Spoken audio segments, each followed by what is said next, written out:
It was just basically, here's the Doctor, here's the companions, here's Captain Jack Harkness, here's some Daleks, go. Hi guys, welcome back to That Effing Guy. Happy New Year. Episode 1 of 2021. We're going to talk about Doctor Who, the New Year's Day special, the festive special, whatever you want to call it. Revolution of the Daleks.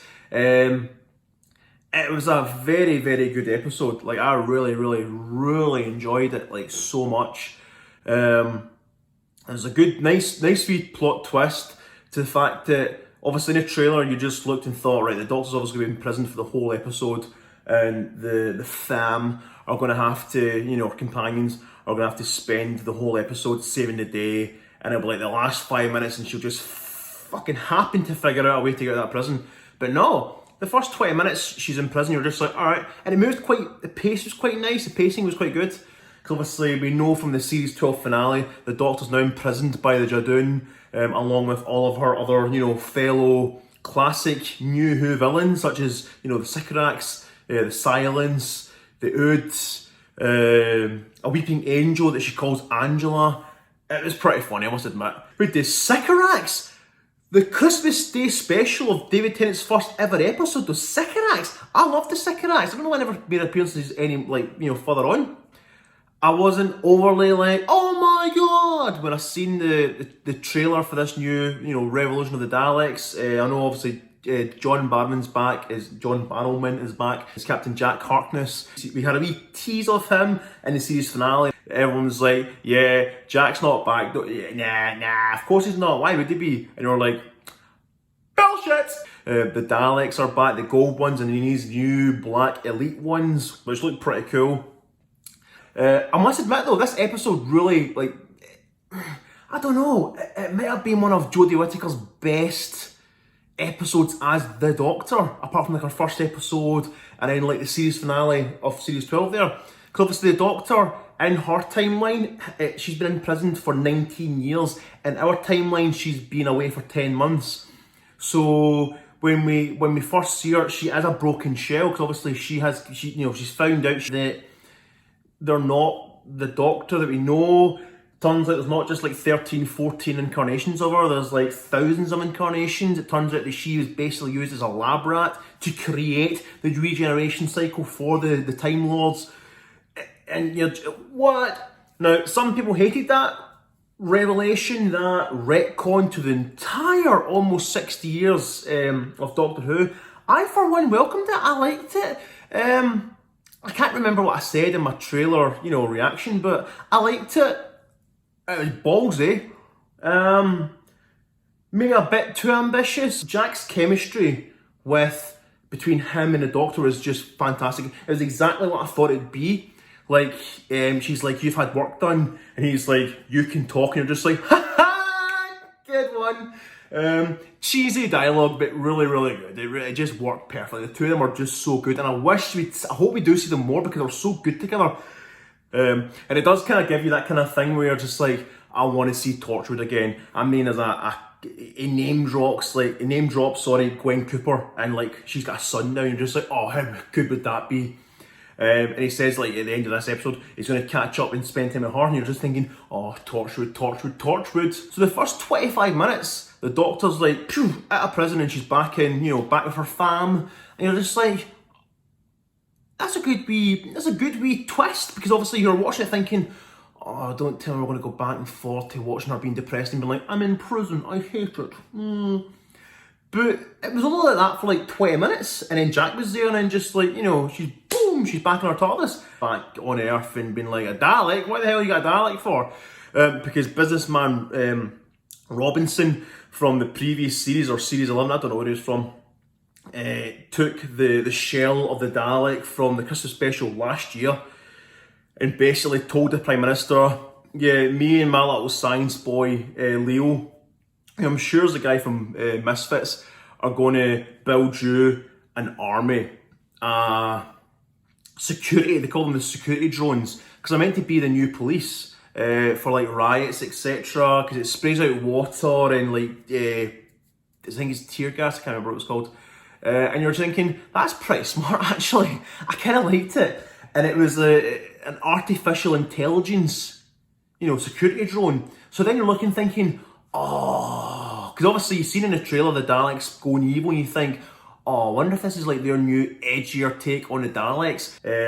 So I was looking thinking, I wonder if they're going to have that, like these are the new Daleks going forward, these new artificial intelligence Daleks, rather than the Daleks with the little Squidward beings inside them.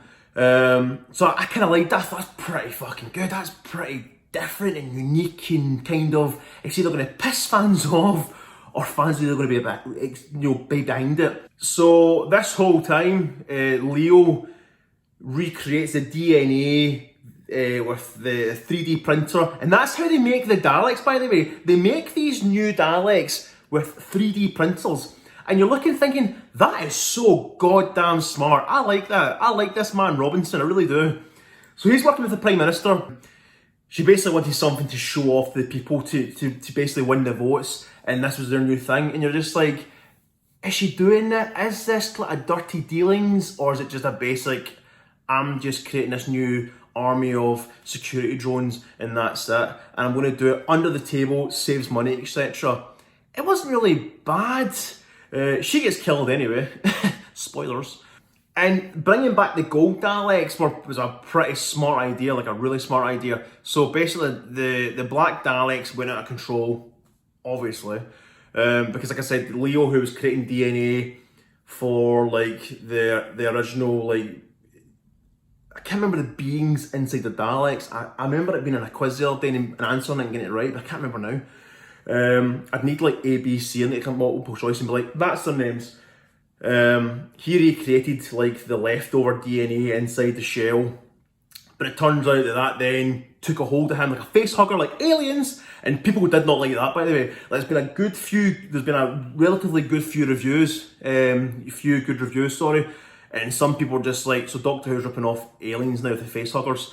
I'm just like, and I literally had that in my notes, the face hugging alien. Ah, come on, there's nothing wrong with it. What do you expect? It's a squidward, it's a slug thing, it's a kind of tentacle. What do you expect it to do? So it took hold of Leo, controlled him, and basically used him as like a kind of human Dalek hybrid, which I liked. I thought it was pretty good actually again. So it was creating like the Squidwards for inside the Daleks over in like China or Japan, and then it was going to eventually teleport them into the shells that became, fully fledged, pure as fuck Daleks. Because take note of the pure, by the way. So the Doctor obviously is like, I've got no idea what I'm going to do here. I can't take them down. You're screwed. Basically, Robinson, what have you done? And basically, she puts out a wee kind of message to the expendables of the Daleks, the Gold Boys, the 2005 Golden Boys, which are by far probably the best looking Daleks ever, because they're so good. They're just gold, simple, easy. These black ones are good. They're slicker, but they're kind of like the RoboCop 2014 reboot. They're the Daleks, but they're not quite the Daleks. They're cool, and I like the artificial intelligence going forward if it ever happened. And they're basically, the Doctor calls them the SAS Daleks, because basically they go out and they just basically take care of like, any like impure Daleks or any impure shit going on in the Dalek community. And obviously they're the purest of the purest, whereas these things weren't pure, they were impure. So they went from being, the security drones to being the impurest Daleks in the fucking world. And the Gold Boys were just like, you're not a Dalek, aye you are, no you're not. And they actually had like a proper back and forward like conversation on a bridge to each other. It was like, you're not a Dalek, I am, no you're no, I am, no you're not, you're impure. I became pure because I put the, Squidward into my my artificial intelligence body, and I'm now as pure as I can be. Bullshit, you're not pure, I am, let's have a fight. Bang! And that was it. And you're just like, we've literally just seen the soap opera of a Dalek story. Because the Doctor says, obviously, if the Daleks found out that I sent a message out, then, they'd be like, what? And it was a funny moment because so Robinson, says to the Daleks, I can help you take down the Doctor, I can help you wipe out the rest of the impure Dalek army, and then I can help you take over the world. And they're just like, okay. So they finally get face to face with the Doctor. The Doctor is then just like, thanks for, saving the day, boys. Thanks for, responding to my call, etc. And they're just like, they just like, the Daleks are like, how dare you? The Doctor is the enemy of the Daleks. And she's just like, you've just basically done what I've asked you to do, you good little pets. Who are you to say who are you? The fuck are you? You just called us pets of the Doctor? Bullshit. And have this awesome CGI moment where she's like, now you see him, now you don't. And she's just like, I'm in my TARDIS, you can't do it. And then they're just like, exterminate the TARDIS! And they'll just fly into her TARDIS and boom, boom, boom, boom, boom, boom, boom, the hundreds. And it was so good visually. Like, people are saying like, oh, it's the greatest CGI ever in Doctor Who. No, it's not. I mean, it's not, but it was a good moment actually. It was really good. And obviously it turns out it was a decoy TARDIS and it crushes it, and she's just like, ha, boys, well done, cheers lads for saving the day, see you later basically, or hope I don't see you later, and basically gets the TARDIS to crush itself and just blast off into the void, the dark deep end of the void, and you're just like, wow, what a ballsy move, yeah boy! Ryan and Graham, grandfather and grandson, have left the show. And I didn't really feel upset. Because I didn't have that connection. So I've not watched it religiously over the last few years. But it was good. It was a wee emotional, kind of like, oh, but you're like, shit happens. Like I said, Ryan and Graham left. That's it. And Yaz, it's just Yaz and the Doctor. And that's it. I really hope that you guys have enjoyed this episode as much as I have, because obviously it's one of those kind of things where I hope it's not too late for Chris Chibnall to pull back the fans. But yeah, write your comments down below, positives, negatives, etc. We'll do a wee kind of video of like, what's to come in 2021, let's be having you. But yeah,